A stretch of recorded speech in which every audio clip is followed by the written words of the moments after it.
Então é isso, impulsivos! Mais um bate-papo aqui super interessante com uma pessoa que é super relevante. E dessa vez eu trouxe ela para falar de amor, para falar de livros. Mariana Siqueira, minha gente, que vai aqui falar as dicas de leitura aí dela nessa época de quarentena, nesses tempos aí tão difíceis. Então curtam, compartilhem, se inscrevam nesse canal, porque depois da vinheta tem muita dica de leitura vindo por aí.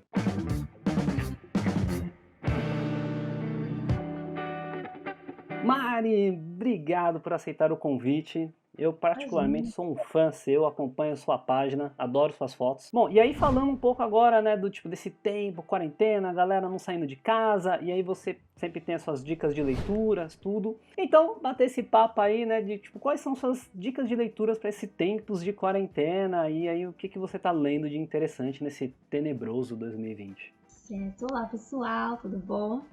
Bom, eu tenho algumas dicas. Separei aqui 4 livros e um quadrinho, que a gente tem até em comum aqui, Moonshadow, para falar para vocês. E vou começar com um fato muito interessante. Quando eu separei esses livros para falar para vocês, eu percebi que eles têm algo em comum. Todos eles são distópicos. Mas foi totalmente assim, aleatório, porque eu tô lendo muita coisa distópica nesse momento. É um ano, né, que não tá ali no muito normal, então a gente vai desconsiderar o ano 2020, vamos considerar ele uma realidade paralela. Elimina ele. E aí tô acabando lendo livros que estão me trazendo uma concepção melhor do que está acontecendo no momento, né? Uma outra perspectiva. E aí trouxe para vocês algumas coisas legais aqui. Bom, o primeiro deles é o Fahrenheit 451, clássico da literatura norte-americana, livro incrível. Tem essa ediçãozinha aqui que não é a mais bonita de todas, tá saindo uma edição bem bonita aí, mas é uma história incrível, conta uma sociedade aí no futuro em que as pessoas não leem mais, elas assistem muita televisão e os livros eles foram considerados proibidos. Então, os bombeiros no futuro, eles na verdade não apagam incêndio, eles causam incêndios. Se você é visto com algum livro, eles vão lá na sua casa e tacam fogo nesses livros, você é preso, você responde a um processo. Então as pessoas não podem mais ter livros. E todo mundo vive numa realidade em que elas só querem assistir TV. As pessoas se comunicam o tempo inteiro, assim, uma espécie de um hangout. O tempo inteiro elas estão ali com telas ao redor das paredes, mas ninguém mais lê, ninguém mais pensa, ninguém questiona nada. Bastante parecido com a realidade, né? E é engraçado porque o Fahrenheit ele acabou, hoje em dia, sendo muito comparado à censura, né? Ah, livros vão ser queimados, não é para tentando abafar o conhecimento. Mas na época, né, o autor ele quis escrever esse livro por conta dos televisores estarem tomando o lugar dos livros. Não por uma questão de censura, mas por uma questão de entretenimento estar mudando de nicho, né? Uhum. Mal sabia ele dos celulares que viriam por aí. Não é. Tem uma influência de 1984? Você Provavelmente sente? tem, provavelmente tem. Não é. Foi o comecinho aí da implantação dos televisores, então o Ray já tinha essa preocupação aí. Acabou que hoje em dia ele é lido como uma crítica à censura também, mas não foi essa a intenção, era uma crítica à televisão mesmo. Mal sabia Incrível. ele que ainda viria Big Brother depois. Nossa, computadores, Instagram. É.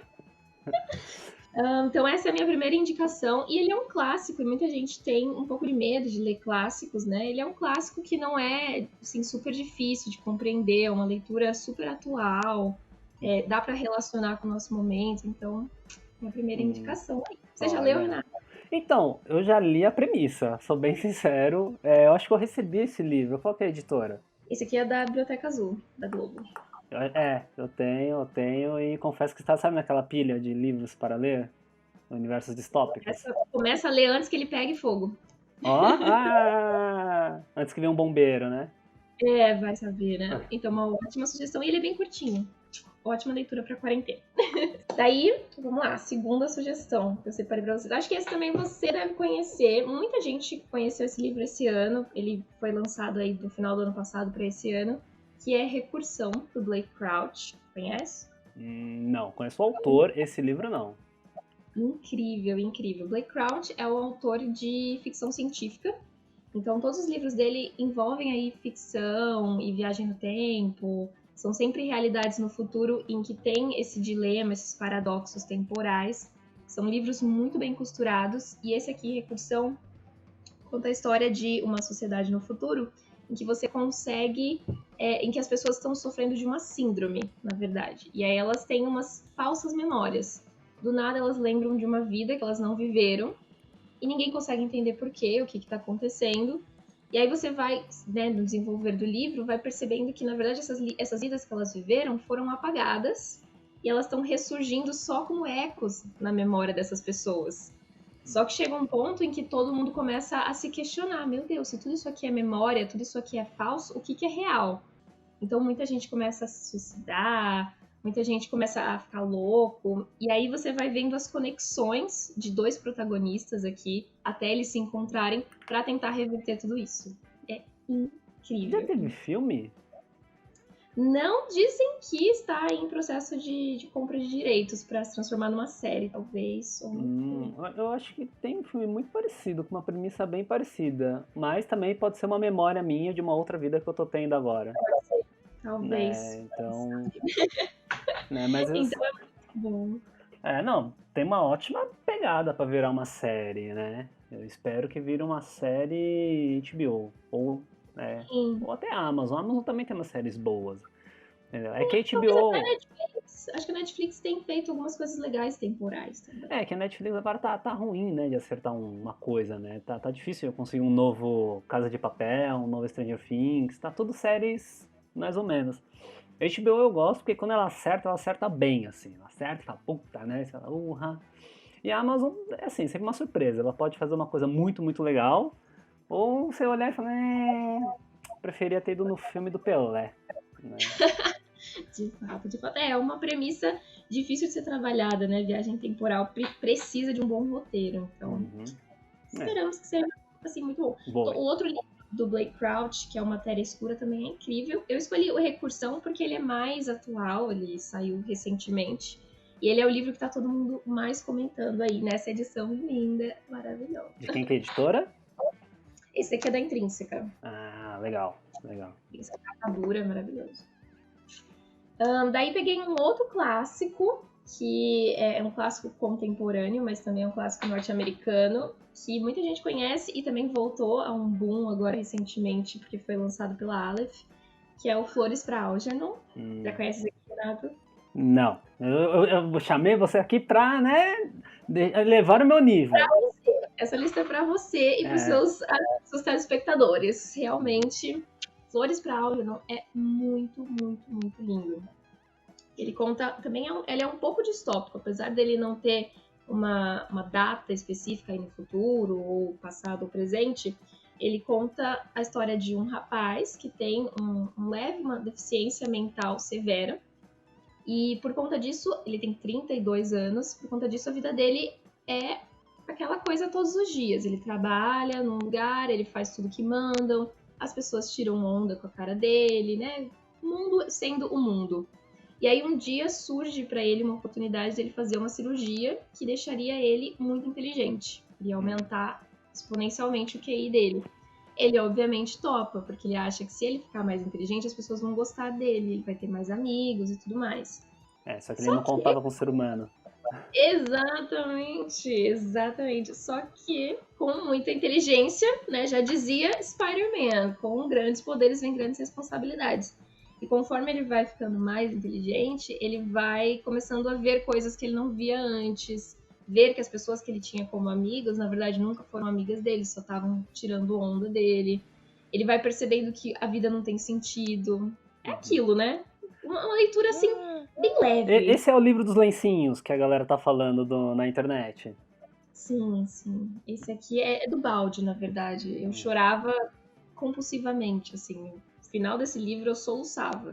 É muito bom mesmo. Ele me lembrou uma velha e boa frase de uma música do Raul Seixas, porque sim, sou daqueles que ouvem Raul Seixas, que é uma pena não ser burro, porque assim eu não sofria tanto.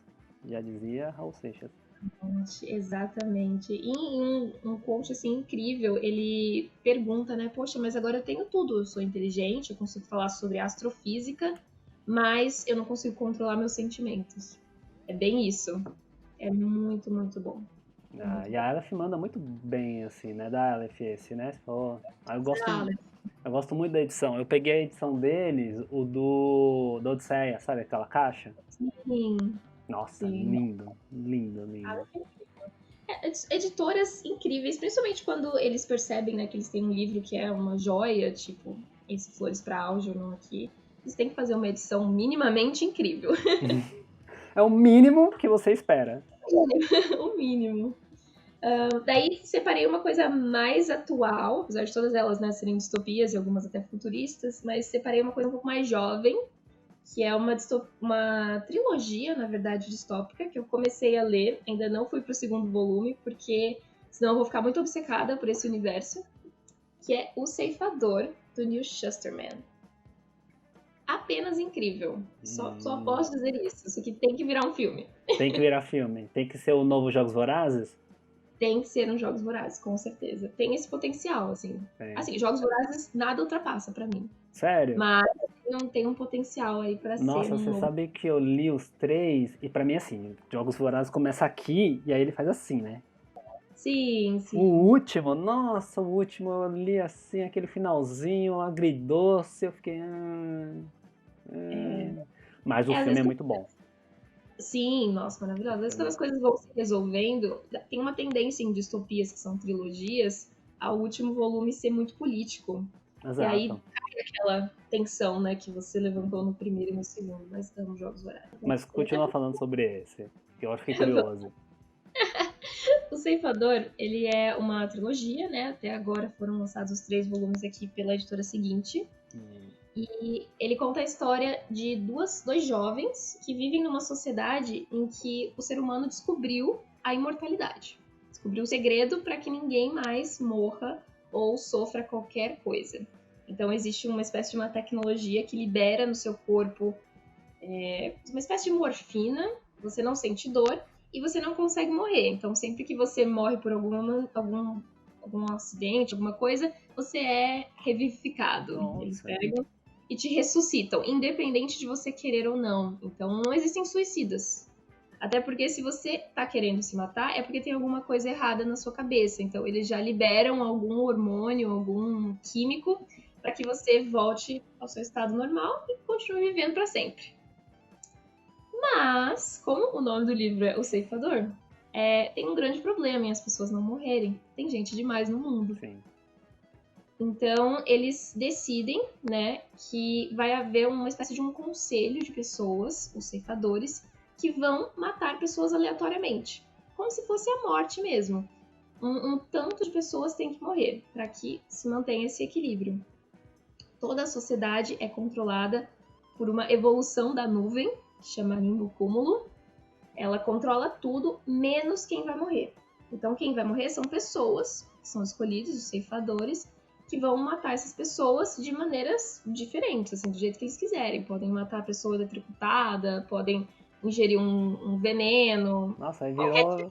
virou um cardápio de morte, né? Como você vai querer sua morte hoje?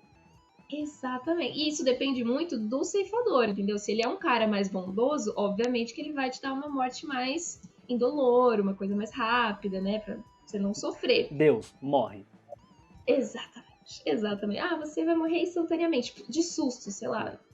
Seria incrível isso. Só que dentro desses ceifadores tem algumas pessoas que são sádicas. E essas pessoas querem, assim, mortes em massa, querem lança-chamas. Então, existe um conflito político ali dentro, né, Querem do tacar fogo na floresta. tacar fogo na floresta, exatamente, exatamente. Querem que as pessoas sofram, assim, corram, fujam deles, tenham medo deles, enquanto outros só estão, assim, cumprindo a função deles de ser ceifadores mesmo, sabe? Chegam, oi, você tem um último pedido, tal, uma coisa mais, com mais honra, né? E aí existe esse conflito dentro dos ceifadores, entre você fazer uma coisa mais certa, né, dentro das regras, porque eles têm mandamentos, ou você, ah não, eu sou Deus, assumir essa posição de Deus e fazer o que você quiser, porque você tem esse direito. Então é uma série muito, muito incrível. Esse primeiro volume aqui eu marquei tanta coisa que o livro tem mais marcação do que página em branco. É muito, muito bom. Nossa, mas bem interessante.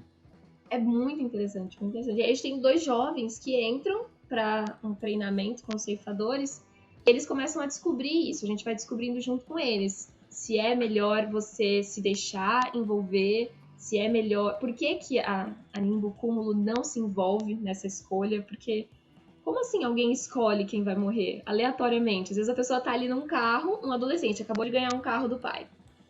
E aí chega um ceifador e fala: Oi, eu vim aqui tirar sua vida. Mas por que eu? Ah, porque antigamente as pessoas morriam em acidente de carro, Ah, principalmente jovens. é. O cara E não é te nem ver a mata. segunda marcha. O cara nem testou o carro ainda. Ah, E assim funciona essa sociedade. Achei muito interessante. E tem umas frases assim incríveis. Nossa, quotes incríveis. Então, recomendo imagina. muito. Imagino. É, uma sociedade que todo mundo é imortal, que ninguém morre, levanta já várias questões, né?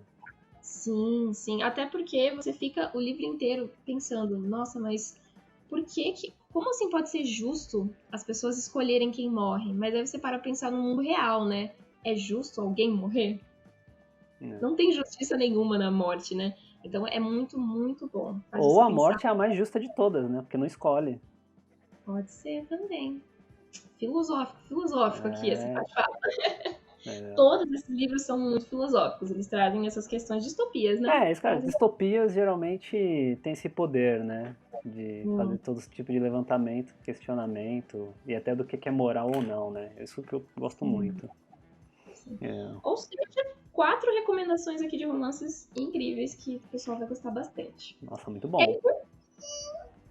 Ele, Ah, chave de ouro. maravilhoso, o Moonshadow, maravilhoso nessa edição, apenas perfeita. Amo de paixão. Nossa, É o seu novo queridinho. é meu novo queridinho, com certeza. Eu esperei muito tempo para comprar essa edição, porque, né, obviamente, motivos óbvios. Ela é bastante cara, mas ela vale a pena cada Tem. centavo de investimento. É muito, muito boa. Ela é bem pesada e ela tem muito conteúdo extra. Tem todos os sketches, né, de criação de Uhum. Moonshadow. Tem alguns esboços. É Uhum. muito bom. Tem pedaços de roteiro, assim. Sim. Caso o Shadow virasse um filme ou alguma coisa no futuro, você já tem aí uma ideia de como É. seria. E aí, Impossíveis, a Mari já tinha comentado que ia trazer o Moonshadow, e aí eu trouxe a minha coleção de Moonshadow. Isso revela a minha idade, sim, revela, entendeu? E isso é muito bacana, né? Porque eu tava comentando com a Mari, ela falou da edição e realmente a edição parece ser top, né? Inclusive essa daqui não tem esses extras que a Mari comentou, né? Então até, ela é pesada, mas pelo conteúdo, né, Mari? A gente diria. Ela é um soco no estômago, né? Eu não sei se você teve essa impressão. Você já conseguiu reler Moonshadow? Não, nunca reli. Eu queria reler nessa edição, na verdade, do Pipoca. Porque dizem que Moonshadow ela é bem parecida com um Pequeno Príncipe, né? Ela seria um Pequeno Príncipe dos quadrinhos. Você É. precisa ler várias vezes, com várias vivências, Uhum. para ter essa percepção. Eu quero ler ela depois de algum tempo, com um pouco mais até de maturidade, um pouco mais velha, para ter essa noção, assim, sabe? Uhum. Porque eu li agora e eu li com um olhar dessa pessoa que está lendo muitas distopias. Então Uhum. eu fui bem crítica na análise da história, né? Eu fui analisar a história do Moonshadow sem um olhar muito romântico, sem toda a fantasia que a história traz. Eu Uhum. fui bem em cima das críticas, tem muitas críticas políticas, sociais. É incrível, assim, Moonshadow é... Até porque, se eu não me engano, o Demites, né? Demites que você pronuncia, o Dematis, eu não sei pronunciar o nome dele. Cara, eu não É, sei se é isso, eu não sei. ele já, se não me engano, é ele que defende, né, que a história é viva, né? Ele não, a história não pertence a ele, né? A história vai se construindo sozinha e o seu olhar interpreta a história. Então, se você chegar pra ele e falar que entendeu que Moonshadow é um cara na nua, ele vai falar, é Sim, isso. Se você entendeu que é isso, se é isso que é a história pra você, e aí se você chegar pra ele e falar, nossa, é a coisa que mais amargou meu coração, ele fala, é isso também, né? A história é sua, a história se constrói, né? eu gosto E disso. uma curiosidade, o Fábio Moon, né, o grande quadrinista nacional, o Moon dele é por causa do Moonshadow. Fica aí a curiosidade, Impossíveis. Uma vez eu conversei com o Fábio Moon e ele falou, não, cara, o Moon é por causa do Moonshadow, leia, e aí foi até por isso que eu comprei e fui atrás, um papai com o Fábio Moon. Olha que bacana. Moonshadow influenciando gerações, né? Influenciando gerações. Demorou bastante tempo para vir essa edição para o Brasil, essa nova, né, roupagem, até porque Moonshadow é uma história pesada em todos os Sim. sentidos, Não, né? mas É bem... eu fico até muito feliz, sabia? Que assim, feliz que assim, foi o Pipoca Nanquim e pelo momento, né, que foi publicado. Porque eu acho que assim, há 10 anos, e se não me engano, eu não lembro agora de quando é esses formatinhos. Era isso que a gente tinha, né, cara? Era a folha de. Até aqui é papel bom até pela época, nem jornal, mas é uma folha mais ou menos, mas você vê que é amarelo, papel, tudo, né? Então tinha que ter questões de impressão, né? Tudo. Então eu acho que ser publicado hoje Moonshadow é um carinho assim que a edição merecia e o Pipoca Nanquim eu sempre falo que tem um acabamento gráfico excelente. Acho que é uma das poucas editoras de quadrinhos que pensa em projeto gráfico. E aí isso eu falo que é muito importante também do Pipoca Nanquim. E fico muito feliz. E aí eu tô nesse dilema aí. Quero comprar? Quero. Tem um peso? Tem. No bolso também. Né? É, eu aproveitei meu aniversário e pedi de aniversário. Porque assim eu não vi a fatura, entendeu? Só compraram para mim. É, deixou vir, né? Falou, ah, chegou. É, E assim tudo bem. Moonshadow se fez na história, né? Um monolito que chegou, que apareceu, e assim começou a história com Moonshadow, né? Não, mas Moonshadow é incrível. E aí você falou do Pequeno Príncipe, tem até uma referência aí, de repente, se você quiser pegar, ó, na primeira capa. Fica aí também. Então, mas Moonshadow é incrível. E, nossa, então a gente já tá aqui com 5 dicas incríveis de leituras. Acho que a gente finalizou aí com chave de ouro, né? Achei incrível as dicas. Eu, particularmente, 2 aí que você falou, vou correr atrás sim e fico torcendo pra outra virar série, Sim. né? E vou pegar meu Fahrenheit, vou tirar lá do fundo da pilha e vou pegar também. Por favor. Vou te contar sim, com certeza. E aí, Mari, para os impulsivos te seguirem, saberem aí do seu trabalho nas redes sociais e acompanhar suas indicações que sempre são ótimas, o que eles fazem? Bom, eu tenho uma página aí, um blog chamado Sobre Amor e Livros. Só jogar ali no Google que vocês vão me achar, Sobre Amor e Livros, que eu falo sobre amor e sobre livros. E tem uma página no Instagram também, que é o meu foco, é o meu bebezinho, onde eu posto todas as minhas fotos, que é Sobre Amor e Livros. Tudo junto. Uhum.